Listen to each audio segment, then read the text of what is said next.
નમસ્કાર મિત્રો. હવે ચેપ્ટર નંબર 7 ધોરણ 10 સજીવો કેવી રીતે પ્રજનન કરે છે તેના ત્રીજા પાર્ટમાં તમારું સ્વાગત છે. હવે આ વિડીયોમાં આપણે જોઈશું કે સપુષ્પી વનસ્પતિમાં લિંગી પ્રજનન. કઈ વનસ્પતિમાં? સપુષ્પી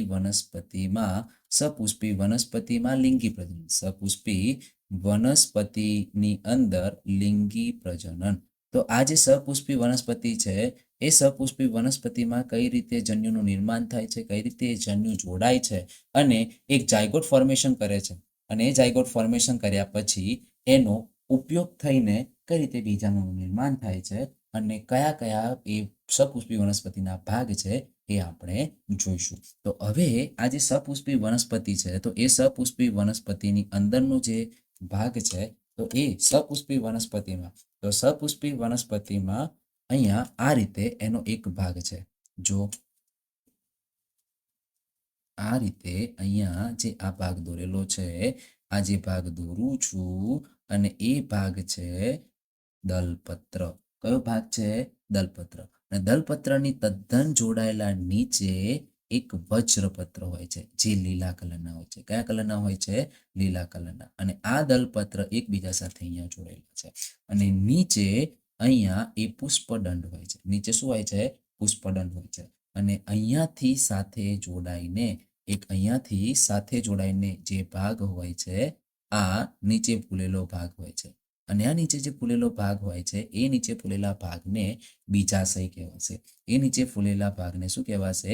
બીજાશય કહેવાશે. અને ઉપર જે આ રીતે ભાગ જોવા મળે છે એ ભાગને પરાગાસન કહેવાશે.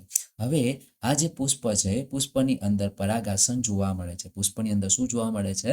પરાગાસન. અને પરાગાસનની નીચેનો જે ભાગ છે, ફૂલેલો ભાગ છે, તો આ એ સ્ત્રી કેસરને જણાવે છે.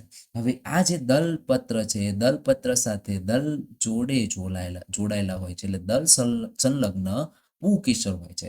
દલ સંલગ્ન શું હોય છે? પુકેસર. તો હવે જુઓ, દરેકનું નામકરણ કરું છું, ધ્યાન રાખજો કે નામકરણ વખતે તમે કોઈ એક જ બાજુ નામ રાખજો, જેથી કરીને ચેકિંગમાં શિક્ષકને ફાયદો રહે અને તમારા માર્ક્સ વધે. દલપત્ર, આ શું છે? દલપત્ર. દલપત્ર સાથે જોડાયેલો આ જે ભાગ છે એ પુકેસર છે. હવે પુકેસર છે, પુકેસરના જો આપણે પણ વધારે ડીપમાં જોઈશું. આ વજ્રપત્ર છે. આ કયો ભાગ છે? વજ્રપત્ર છે. અને વજ્રપત્ર પછી અહીંયા જે આ ભાગ છે એ પુષ્પદંડ છે. તો આટલું જે પુષ્પની અંદર આટલા ભાગ જોઈ લીધા. હવે આ નીચે અહીંયા આમ કરીને આ જે ભાગ છે એ અંડાશય છે. એ શું છે? અંડાશય. કે આ એ ભાગ છે કે જ્યાં આગળ બીજનું નિર્માણ થાય છે. કે જ્યાં આગળ કોનું નિર્માણ થાય છે? બીજનું નિર્માણ થાય છે. અને અહીંયા આ જે ભાગ છે, આ દંડ જેવો જે ભાગ છે એ પરાગવાહિની છે. એ શું છે? પરાગવાહિની.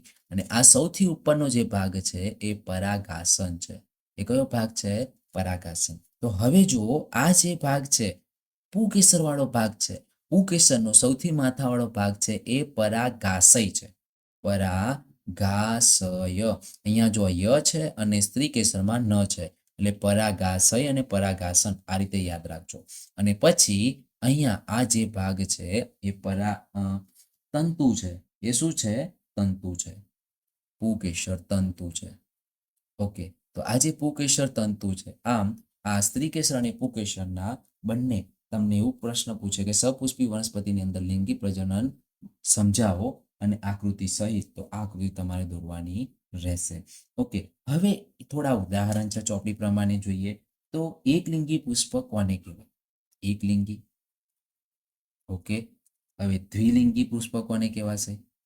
ઓકે, તો અહીંયા લિંગ દર્શાવે છે, એનો મતલબ શું કે જે એક જ લિંગ ધરાવે છે એ વનસ્પતિને એકલિંગી વનસ્પતિ કહેવાતું હશે. ઓકે, અને એ પુષ્પને એકલિંગી પુષ્પ કહેવાતું હશે. તો એકલિંગી વનસ્પતિ અને એકલિંગી પુષ્પ. હવે એ જ રીતે અહીંયા પણ દ્વિલિંગીમાં હશે કે દ્વિલિંગી વનસ્પતિ અને દ્વિલિંગી પુષ્પ. ઓકે, તો આપણે આમાં કોની જરૂર છે એ વસ્તુ જોઈએ છે. આની અંદર આપણે કોની જરૂર? ઓકે, જ્યારે પુષ્પની અંદર કોની વ્યાખ્યા છે કે એકલિંગી પુષ્પ. એકલિંગી વનસ્પતિ તમે હાયર સ્ટાન્ડર્ડમાં જોશો 11-12 સાયન્સની અંદર કે એકલિંગી પુષ્પ એટલે શું? તો જ્યારે પુષ્પની અંદર જનનાંગ તરીકે જનનાંગ તરીકે કોણ હાજર હોય? તો જ્યારે પુષ્પની અંદર જનનાંગ તરીકે સ્ત્રી કેસર કે પુંકેસર બંનેમાંથી કોઈ એક જ હાજર હોય, સ્ત્રી કેસર કે પુંકેસર બંનેમાંથી એક જ હાજર હોય તેને એકલિંગી પુષ્પ કહેવાય. એક જ હાજર હોય તેને કેવું પુષ્પ કહેવાશે? એકલિંગી પુષ્પ કહેવાશે. ઓકે, હવે આ એકલિંગી પુષ્પ છે એના ઉદાહરણ છે પપૈયું છે અને બીજું છે તરબૂચ છે. પપૈયું, હવે પપૈયું અને તરબૂચ આ બંનેને તમે એના છોડ જોયા હશે કે ઘણા નર પપૈયું એવું કહેવાય છે. એ જ રીતે તરબૂચમાં પણ છે કે નર તરબૂચ અને માદા તરબૂચ. તો પપૈયું, હવે આનું શોર્ટ ટ્રીક કઈ રીતે યાદ રાખીશું? તો જુઓ, એક યોગી મુનિ છે ને, એક યોગી મુનિ એ તપ કરે છે. કોણ તપ કરે છે? એક યોગી મુનિ. તો એક યોગી મુનિ તપ કરે છે, એમાં ત એટલે તરબૂચ અને પ એટલે પપૈયું. અને એક યોગી મુનિ તપ કરે છે એટલે એક લિંગી પુષ્પ છે. તો એક લિંગી પુષ્પમાં એક યોગી મુનિ તપ કરે છે. આ યાદ રહેશે. ઓકે, હવે બીજું છે દ્વિલિંગી. તો આગળની જેવી જ વ્યાખ્યા છે કે જે પુષ્પની અંદર જનનાંગ તરીકે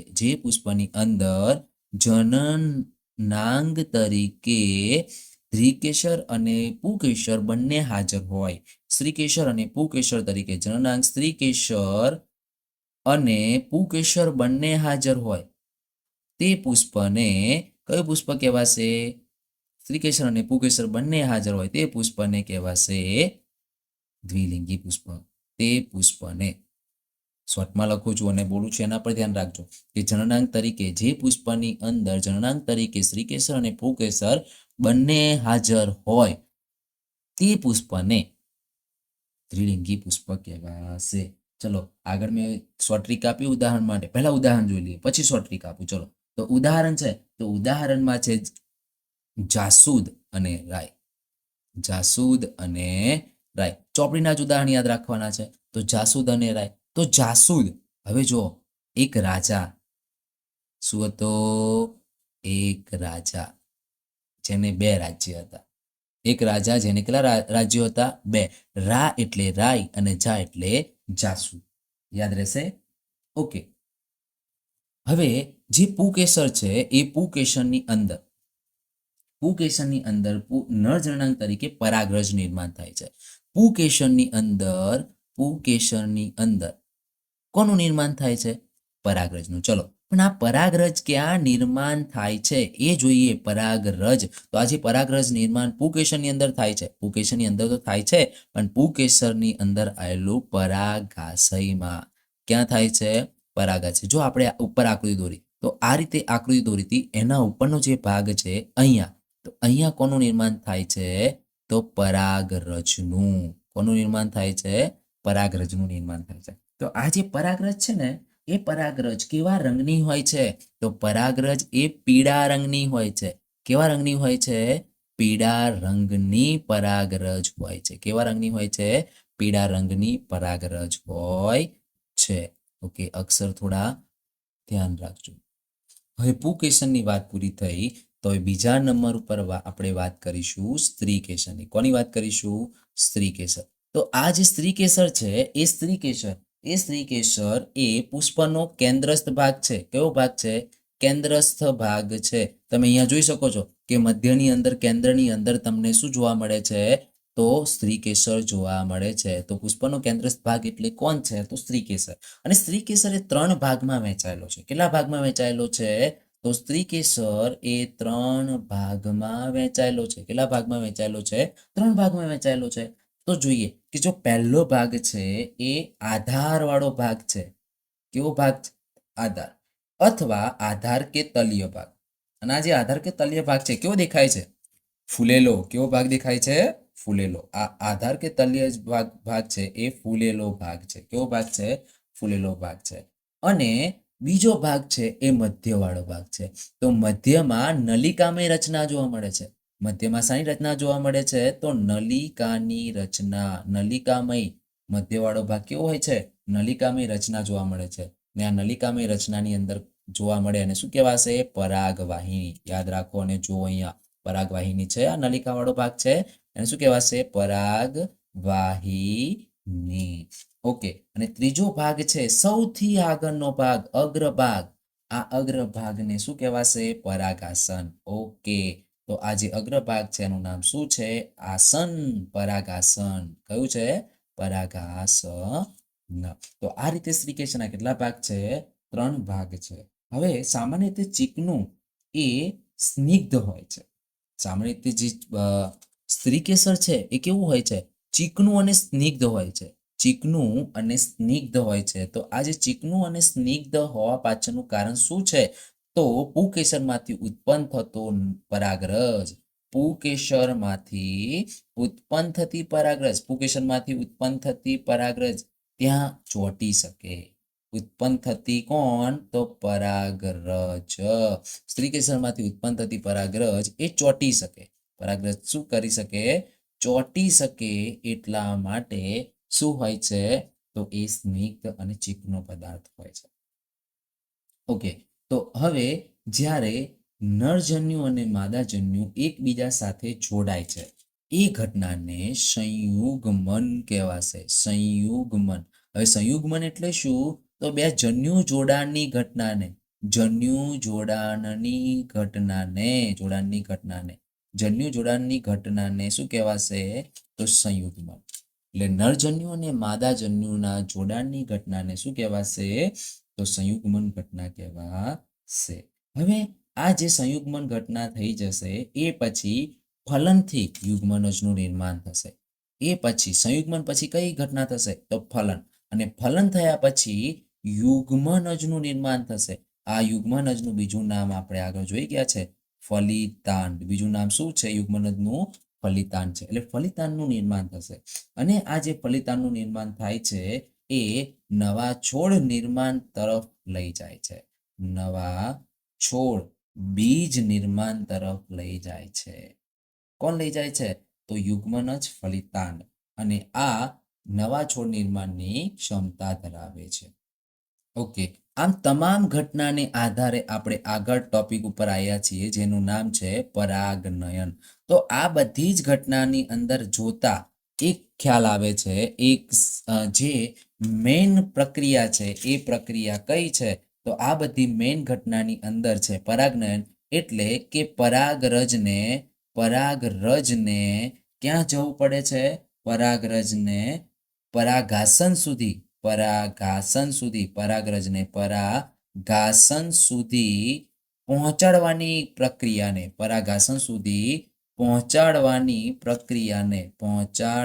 પ્રક્રિયાને શું કહેવાશે? પરાગનયન.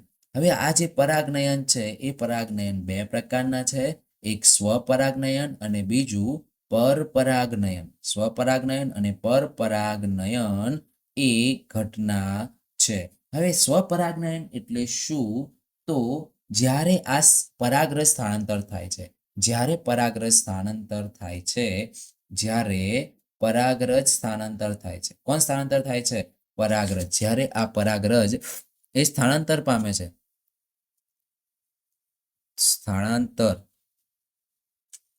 ત્યારે તે પોતાના જ પુષ્પો ઉપર સ્થળાંતર પામે. જ્યારે તે પોતાના સ્થળાંતર પામે છે ત્યારે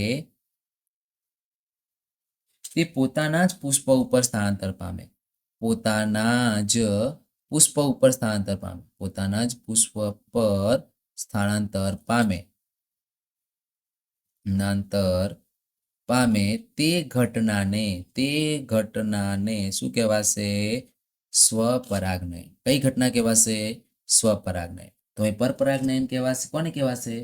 તો જ્યારે એક પુષ્પની પરાગરજ બીજા પુષ્પ ઉપર સ્થાપિત થાય, પરપરાગનયન કોને કહેવાશે? પરપરાગનયન. તો પરપરાગનયન એને કહેવાશે કે એક પુષ્પની પરાગરજ એ બીજા પુષ્પ ઉપર સ્થાપિત થાય. એક પુષ્પની પરાગરજ એ બીજા પુષ્પ ઉપર સ્થાપિત થાય. ક્યાં આગળ સ્થાપિત થાય? બીજા પુષ્પ પર સ્થાપિત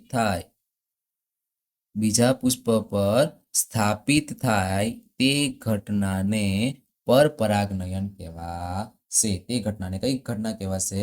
પરપરાગનયન ઘટના કહેવાશે. આમ પરપરાગનયન જોયા પછી આપણને ખ્યાલ આવે કે આ જે પરાગનયનની ઘટના છે એ પરાગનયનની ઘટના માટે આપણને ખ્યાલ આવશે કે આ જે પરાગનયનની ઘટના છે એ પરાગનયનની ઘટના માટે કોણ જવાબદાર છે? તો પરાગનયનની ઘટના માટે, પરાગનયન માટે કોઈ સજીવોની જરૂર પડે છે. કોની જરૂર પડે છે? કોઈ સજીવોની અથવા જૈવિક ઘટકોની જરૂર પડે છે. કોઈ સજીવો કે જૈવિક ઘટકોની શું થાય છે? જરૂર પડે છે. કોઈ સજીવો જૈવિક ઘટકોની જરૂર પડે છે. તો આ જે જૈવિક ઘટકો સજીવોની જરૂર પડે છે તેને પરાગવાહકો કહેવાશે. તેને શું કહેવાશે? જરૂર પડે છે તેને શું કહેવાશે? પરાગવાહકો. તો પરાગવાહકો તરીકે કોણ કોણ હોય છે? તો પરાગવાહક તરીકે હવા, પ્રાણી અને પાણી હોય છે. હવા, પ્રાણી અને પાણી હોય છે. આપણી આ ટેક્સ્ટ બુક પ્રમાણે આટલા પરાગવાહકો આપેલા છે.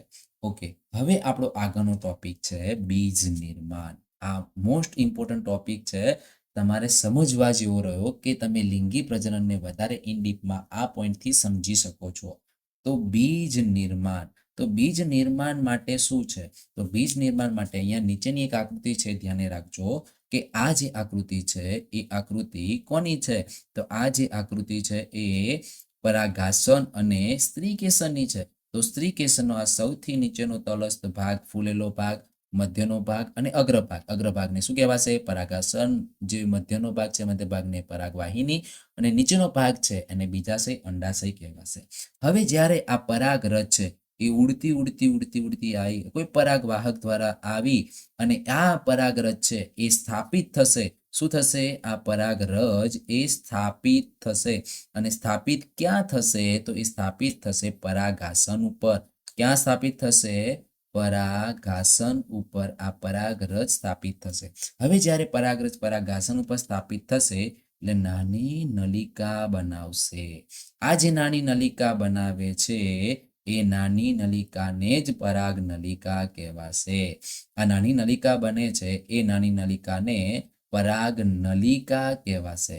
અને આ જે પરાગ નલિકા છે એ પરાગ નલિકા દ્વારા એ અહીંયા જે સ્ત્રીકેસરનું અંડાશય છે એ સ્ત્રીકેસરના અંડાશય સુધી નરજન્યુને પહોંચાડે છે. અહીંયાથી સ્ત્રીકેસરના અંડાશય સુધી કોને પહોંચાડે છે? આ નરજન્યુને પહોંચાડે છે. કોને પહોંચાડશે? નરજન્યુને પહોંચાડશે. અને આ જે ઘટના છે એ ફલન કહેવાશે. આ જે ઘટના છે એ ઘટના, આટલી ઘટનાને શું કહેવાશે? ફલન કહેવાશે. હવે જ્યારે આ જે નરજન્યુ છે એ માદાજન્યુ સાથે જોડાય છે અને માદાજન્યુ સાથે જોડાઈને એક નિર્માણ કરશે. એ નિર્માણને યુગ્મનજ કહેવાશે. એક નિર્માણ કરશે એ રચનાને શું કહેવાશે? તો આ જે માદાજન્યુ છે માદાજન્યુ સાથે આ નરજન્યુ જોડાઈને જે નિર્માણ કરશે એને યુગ્મનજ કહેવાશે. એટલે યુગ્મનજના નિર્માણ પછી હવે બીજનું નિર્માણ થશે. કોનું નિર્માણ થશે? બીજનું નિર્માણ. અને બીજનું નિર્માણ થશે એટલે અહીંયાથી આ જે ઉપર પરાગવાહિની વાળો ભાગ છે અને પરાગાશય વાળો આટલો ભાગ છે એ ભાગ ખરી પડશે. એ ભાગ શું થશે? ખરી પડે. આમ આટલો જે ભાગ છે આ રીતે કોનું નિર્માણ થાય છે? તો બીજનું નિર્માણ થાય છે. હવે આ જે બીજનું નિર્માણ આપણે સમજી ગયા કે બીજ નિર્માણ કઈ રીતે થાય છે. ફરી વખત તમને ફટાફટ સમજાવી દો કે પરાગરજ જે ઉડીને પરાગનયનની પ્રક્રિયા દ્વારા સ્થાપિત થાય છે અને સ્થાપિત થયા પછી પરાગવાહિની અંદર પરાગ નલિકાનું નિર્માણ કરી અને અંડાશય સુધી પહોંચે છે અને એની અંદર નરજન્યુ નિર્માણ થાય છે અને નરજન્યુ એ અંડાશયના માદાજન્યુ સાથે જોડાઈ અને યુગ્મનજનું નિર્માણ કરે છે અને યુગ્મનજના નિર્માણ પછી બીજનું નિર્માણ થાય છે. જો બીજનું નિર્માણ થવા માંડે છે ત્યારે પરાગવાહિની અને પરાગાસન ખરી પડે છે. પરાગવાહિની અને પરાગાસન ખરી પડે છે. આમ બીજનું નિર્માણ થાય છે. અને આ જે પુષ્પ છે એ પુષ્પ આકર્ષિત હોય છે અને એ પુષ્પને ઉપયોગ કોણ કરે છે? પ્રાણીઓ કરે છે. અને એ પ્રાણીઓ એ બીજનો અને ફળનો ઉપયોગ કરે છે. પ્રાણીઓ બીજ, ફળ અને પુષ્પનો ઉપયોગ કરે છે. બીજ, ફળ અને પુષ્પનો ઉપયોગ કરે છે કે જેના દ્વારા એક વનસ્પતિ એક જગ્યાએથી બીજી જગ્યાએ વહન પામે છે. એક વનસ્પતિ એક જગ્યાએથી બીજી જગ્યાએ વહન પામે છે. અને આ જે વહન પામે છે અને વહન પામ્યા પછી એ આગળનો ટોપિક અંકુરણ પામે છે. અંકુરણ ક્યારે પામે છે? તો અંકુરણ કોને કહેવાય? અંકુરણ કે સાનુકૂળ પરિસ્થિતિમાં નવા છોડનું નિર્માણ થાય. કઈ પરિસ્થિતિમાં? સાનુકૂળ પરિસ્થિતિમાં. સાનુકૂળ પરિસ્થિતિમાં નવા છોડના નિર્માણની ઘટનાને શું કહેવાશે? તો અંકુરણ કહેવાશે. નવા છોડ નિર્માણ ઘટનાને અંકુરણ કહેવાશે. ઓકે, તો હવે આ જે છે આ બીજપત્ર, અહીંયા બીજપત્ર દોરીએ છીએ આપણે.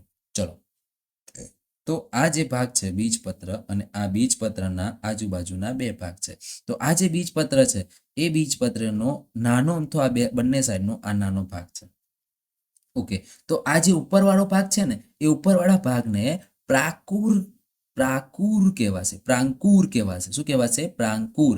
અને જેને ભ્રૂણાગ્ર કહેવાશે. શું કહેવાશે? ભ્રૂણાગ્ર. અને આ જે છે એ ભાવિ પ્રરો એટલે શું? અહીંયાથી ડાળીઓની નિર્માણ થશે. અને જે આ નીચેવાળો જે ભાગ છે એ ભ્રૂણ મૂળ છે. એ નીચેવાળો જે ભાગ છે શું છે? ભ્રૂણ મૂળનો ભાગ છે. અને એ ભાવિ મૂળ છે. કેવું મૂળ છે? તો ભાવિ મૂળ છે. આ જે ભાગ છે એ કેવો ભાગ છે? તો ભાવિ મૂળ છે. અને અહીંયા જે આ બીજપત્ર છે એ બીજપત્રની અંદર ખોરાકનો સંગ્રહ થાય છે. બીજપત્રની અંદર શું થાય છે? તો ખોરાકનો સંગ્રહ થાય છે. એટલે જે આ નવા વનસ્પતિનું નિર્માણ કરવા માટે જે ભાગ છે ત્યાં ખોરાકનો સંગ્રહ થાય છે. અને અહીંયાથી આમ આ ઉપર પર્ણનું નિર્માણ કરશે, અને અહીંયા આમ નીચે કોનું નિર્માણ કરશે? ભાવિ મૂળનું નિર્માણ કરશે. આ જે ઘટના છે એ ઘટનાને કઈ ઘટના કહેવાશે? અંકુરણ. અંકુરણની ઘટના માટે એક પ્રવૃત્તિ છે કે તમે જે કોઈ કઠોળ વર્ગની વનસ્પતિ છે, સિંબિકુળની વનસ્પતિ છે, સિંબિકુળની વનસ્પતિને તમે પાણીની અંદર નાખશો તો બીજે દિવસે એની અંદર અંકુરણ થયેલું જોવા મળશે, ફણગા ફૂટેલા જોવા મળશે. અને આ જે ફણગો ફૂટ્યો છે એ જ ઘટના એટલે અંકુરણ. Okay, thank you for watching my video. અને આ જ રીતે હવે આપણે આગળનો જે પાર્ટ છે એની અંદર માનવમાં પ્રજનન જોઈશું, જ્યારે તમારે આ પોઈન્ટ યાદ રાખવા જરૂરી છે. અને તમને ત્યારે જ સમજી શકશો કે કઈ રીતે યુગ્મનજનું નિર્માણ થાય છે. Share this video. Thank you.